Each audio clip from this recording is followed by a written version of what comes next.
Hello everyone, welcome back to our channel easy literary lessons. मैं ज्योति शर्मा एक और नए टॉपिक के साथ आप सभी का स्वागत करती हूँ। आज का हमारा टॉपिक फिलिप लार्किन की पोयम कमिंग है। टॉपिक स्टार्ट करने से पहले आप सभी से रिक्वेस्ट है कि चैनल को सब्सक्राइब कर लें ताकि आने वाले वीडियोस आप तक तुरंत पहुंच जाएं।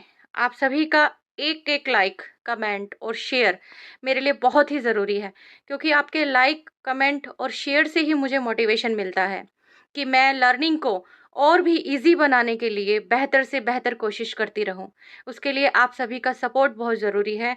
तो चलिए ज़्यादा टाइम ना वेस्ट करते हुए आज के टॉपिक को स्टार्ट करते हैं। आज का जो हमारा टॉपिक है वो है फिलिप लार्किन की पोयम कमिंग। तो सबसे पहले फिलिप लार्किन के बारे में पढ़ लेते हैं। देखिए, जो आपको स्क्रीन पर दिखाई दे रहे हैं ये है फिलिप लार्किन। इनके बारे में हमारी बुक में क्या लिखा है? Philip Arthur Larkin 1922-1985। ये जो ईयर्स दे रखे हैं ये इनका लाइफ स्पैन है, यानी इनका जीवन काल। ये कब इनका जन्म हुआ, कब इनकी मृत्यु हुई, ये दो दो सन दिए हुए हैं। ये इनका लाइफ स्पैन है। Was born in Coventry, England. Philip Arthur Larkin का जन्म कोवेंट्री नामक जगह पर हुआ, जो कि इंग्लैंड में है। जन्म कब हुआ? 1922 में। और उनकी मृत्यु कब हुई? 1985 में। देखिए आगे।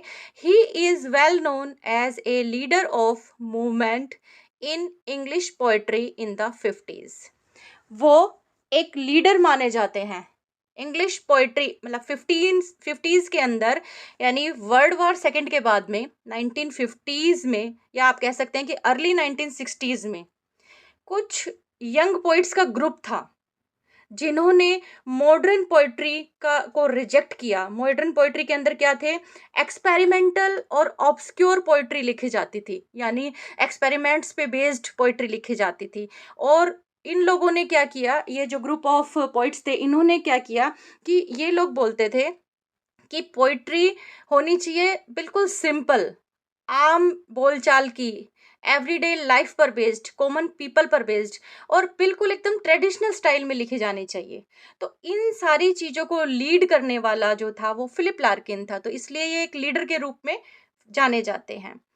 आगे देखो। The principal work of Philip Larkin are, इनके बहुत ही प्रमुख जो कार्य हैं, जो इन्होंने मेन जो कार्य किए हैं, मेन जो इन्होंने बुक्स लिखे हैं, वो कौन कौन सी है? देखिए, the north ship, the less deceived, the Whitson weddings and high Windows. वैसे बहुत सारी लिखी हैं, लेकिन जो वेल नोन है, जिन्हें सब जानते हैं, उनमें से कुछ के नाम यहाँ पर दिए हुए हैं। अब ये तो इनके वर्क्स के नाम थे। अब आगे जिस टॉपिक पे, जिस थीम पे, जिस मेन मुद्दे पे ये लिखा करते थे, वो कौन कौन से थे? His theme: love, change, disenchantment. Love आप जानते हैं, प्यार, प्रेम। चेंज यानी बदलाव। डिसएन्चांटमेंट का मतलब होता है कि किसी भी चीज या किसी भी व्यक्ति के प्रति जब आशा या विश्वास या उत्साह जब खो जाता है तो उसे डिसएन्चांटमेंट कहते हैं। द मिस्ट्री यानी रहस्य। The inexplicableness of the poet's survival and deaths, कि डेथ और सर्वाइवल के बारे में, डेथ और सर्वाइवल का भी क्या, inevitability are universally liked by the reader, कि डेथ और सर्वाइवल यानी जन्म और मृत्यु जिसका कोई स्पष्टीकरण ही नहीं दे सकता। इनएक्सप्लिकेबलनेस यानी स्पष्टीकरण नहीं है, और इनएविटेबिलिटी क्या होती है? कि जिसे टाला ही नहीं जा सकता। ऐसे ऐसे मुद्दों पर इन्होंने लिखा है, ऐसे ऐसे टॉपिक्स पे इन्होंने लिखा है जो universally liked by the reader, जो यूनिवर्सली यानी पूरे संसार में जिसे पढ़ने वाला पसंद करते हैं, जो भी पढ़ते हैं वो पसंद करते हैं। The above poem has been taken from the volume the less deceived, which establishes a kinship with the environment. जो हमारी पोएम है, हमारे टेक्स्ट में जो ऊपर पोएम दी हुई है, हम आपकी बुक में से कर रहे हैं, ये वुवन वर्ड्स में से, तो उसमें जो ये पोएम दी हुई है, ये पोएम इनके ही एक वॉल्यूम में से ली गई है जिसका नाम है द लेस डिसीव्ड। और ये जो पोएम है ये एक प्रकृति से रिश्ता कायम करती है, यानी ये कैसी पोएम होगी? नेचर पोएम है, नेचर से रिलेटेड है। तो देखिए पोएम क्या है हमारी, पोएम की लाइंस देखते हैं। On longer evenings, light, chill and yellow. On longer evenings, आप देखो वेरी फर्स्ट लाइन से ही आपको क्या पता चल रहा है। वेरी फर्स्ट लाइन के अंदर ही पोइट ने ये बताना चाहा है कि कौन से सीजन की बात हो रही है। लॉन्गर इवनिंग्स, ये कॉमन, हम लोगों को ये चीज मालूम होती है कि शाम लंबी कौन से सीजन में होती है। गर्मियों में, सर्दियों में तो शाम छोटी होती है। गर्मियों में शाम क्या होगी, बहुत लंबी होगी। यानी वो कहाँ कब की बात कर रहा है, अभी जो मौसम आने वाला है उससे पहले की बात कर रहा है कि ऑन लॉन्गर इवनिंग, वो एक बहुत लंबी शाम है जिसमें लाइट चिल एंड येलो, देखो एक पिक्चर से आप समझेंगे इस चीज को कि इस तरह से लाइट है जो चिल है, शांत है, ठंडी है, गर्म नहीं है, एंड येलो और पीली है। इसका मतलब शाम का टाइम है ना, शाम उसने पहली लाइन में भी बता दिया। यानी शाम के टाइम क्या होता है, सूरज जब ढलने जाता है धीरे धीरे धीरे धीरे, तो जो गर्मी सूरज के उगने के 2 घंटे बाद में, 1 घंटे बाद में, 2 घंटे बाद में जो गर्मी होती है, जो टेम्परेचर होता है, वो टेम्परेचर एक एक्सटेंड तक ही बढ़ता है। जैसे जैसे दिन ढलने लगता है वैसे वैसे उस सूरज की गर्मी धीरे धीरे कम होने लगती है।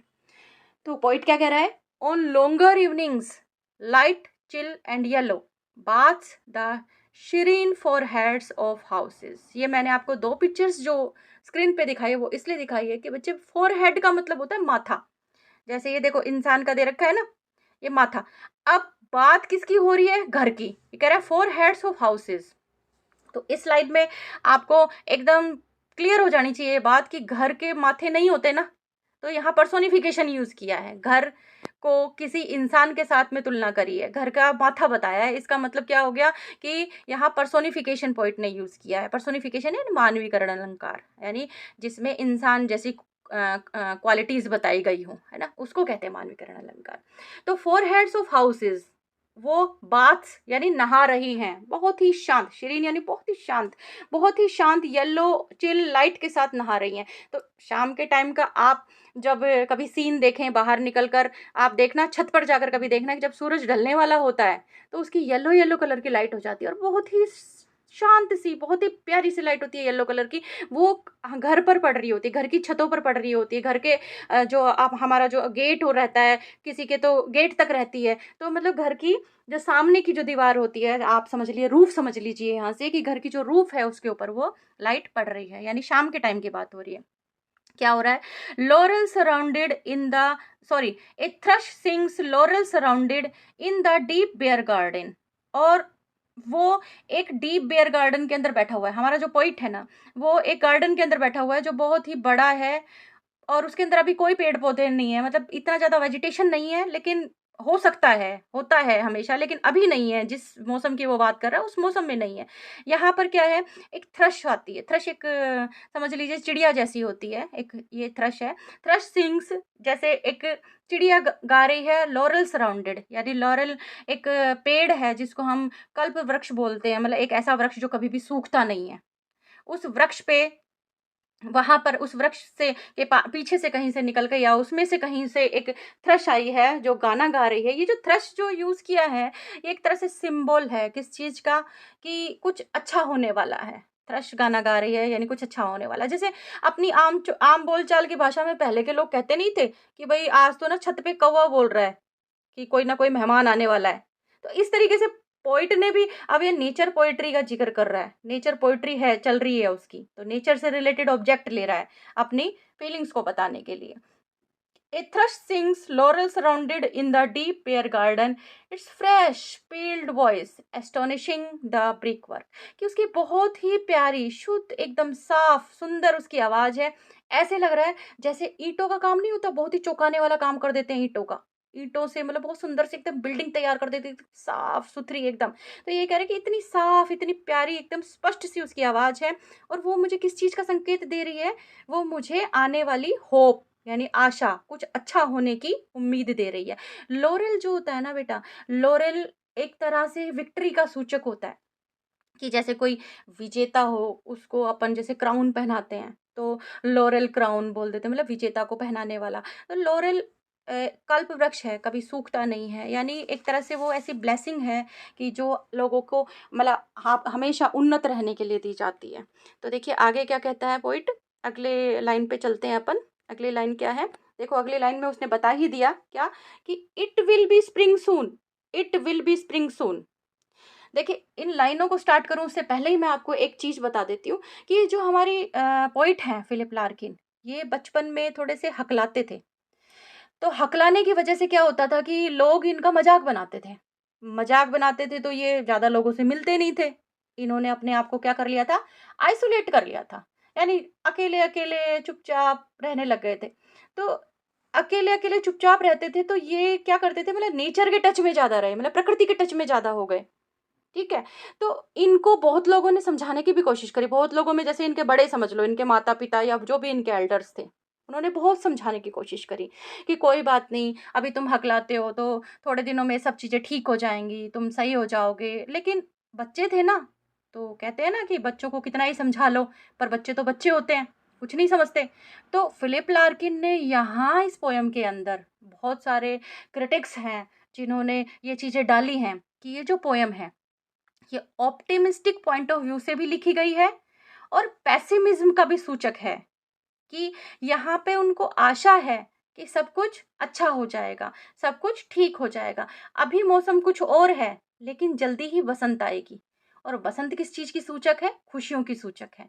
और पेसिमिज्म का जो मैसेज जो यहाँ पर जा रहा है, वो इस चीज़ का जा रहा है कि इन्होंने, जैसे मान लो अभी पीछे जो लाइन यूज़ करी है कि डीप बेयर गार्डन, यानी सुनसान गार्डन, जहाँ पर अभी कुछ भी नहीं है, बहुत ही गहरा गार्डन है, बड़ा है लेकिन कुछ भी नहीं है। तो पेसिमिज्म की बात भी करी है और ऑप्टिमिज्म की भी। लेकिन आई वर्ड जहाँ यूज़ कर लेते हैं, जैसे अपन पेन से देखिए, ये आई वर्ड यूज़ किया है, आई आया है ना, तो ये जो आई वर्ड है ना, ये हमें ये बता रहा है कि यहाँ पे कौन सा एलिमेंट है, यहाँ पर उनका पर्सनल एलिमेंट है। उन्होंने ये जो पोएम लिखी है, इसके अंदर सब्जेक्टिव फॉर्म यूज़ करी है, आई यूज़ कर लिया तो चलिए पोएम अपनी करते हैं। It will be spring soon, it will be spring soon, and I whose childhood. देखो, मैंने इसलिए आपको ये सारी पीछे का स्टोरी बताई है ताकि आपको समझ में आए कि and I whose childhood is a forgotten boredom, कि स्प्रिंग आएगी, बसंत आएगी, बसंत आएगी, आने वाली है बसंत, क्योंकि उसने पहले हमें सूचक दिए हैं कुछ कि बसंत आने वाली है। And I whose childhood is a forgotten boredom feel like a child who comes on a scene of adult reconciling, कि मैं जो बचपन में, मतलब बहुत ज़्यादा, मतलब मैं मेरे बचपन के अंदर जो बहुत ज़्यादा बोर रहा हूँ, अब वो बोरियत ख़त्म होने वाली है। मैं उस बोरियत को अब छोड़ दूँगा, यानी मेरे जीवन में भी कुछ अच्छा होने वाला है। और ये चीज़ का वो किस तरीके से बता रहा है? ये जो लाइन है ना, देखिए, पेन से देखेंगे हम कि अडल्ट रिकंसाइलिंग। अडल्ट रिकंसाइलिंग का मतलब होता है रिकंसाइल करना, यानी जैसे कोई वाद-विवाद हो जाता है तो उसको सुलझा लेना, बैठकर बात कर लेना।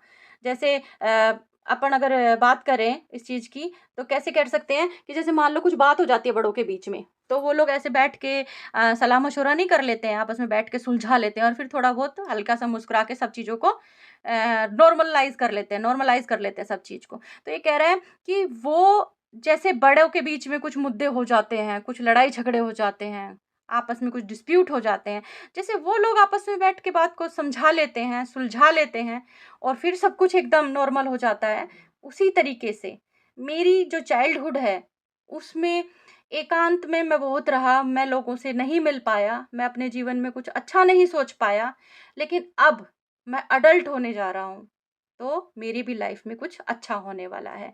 तो लाइन क्या कह रही है कि feel like a child who comes on a scene of adult reconciling and can understand nothing, कि वो जब मैं बड़े लोगों को बैठकर बात करते हुए देखता हूँ, आपस में अपनी समस्याएं सुलझाते हुए देखता हूँ, मुझे समझ में तो कुछ भी नहीं आता कि वो क्या समझा रहे हैं एक दूसरे को, but the unusual laughter and stars to be happy, लेकिन उनको जब हंसता मुस्कुराते हुआ चेहरा देखता हूँ तो मुझे लगता है कि सब कुछ अब अच्छा होने वाला है, यानी होप।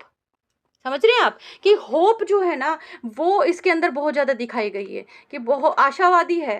पोइट कह रहा है कि अब सब कुछ अच्छा हो जाएगा, अब कुछ भी गलत नहीं रहेगा। तो ये जो पोएम पोइट ने लिखी है फिलिप लार्किन ने, ये फ्री वर्स में लिखी है, यहाँ कोई राइम स्कीम नहीं है। पहला जैसे पहरा उन्होंने 9 लाइन्स के अंदर सम अप कर दिया।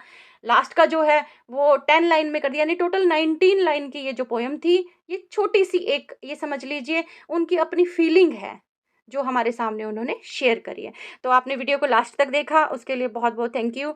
आप वीडियो को पसंद कर रहे हैं तो वीडियो को लाइक कीजिए, शेयर कीजिए और प्लीज़ चैनल पर अगर नए हैं तो चैनल को सब्सक्राइब कीजिए। Thank you for watching.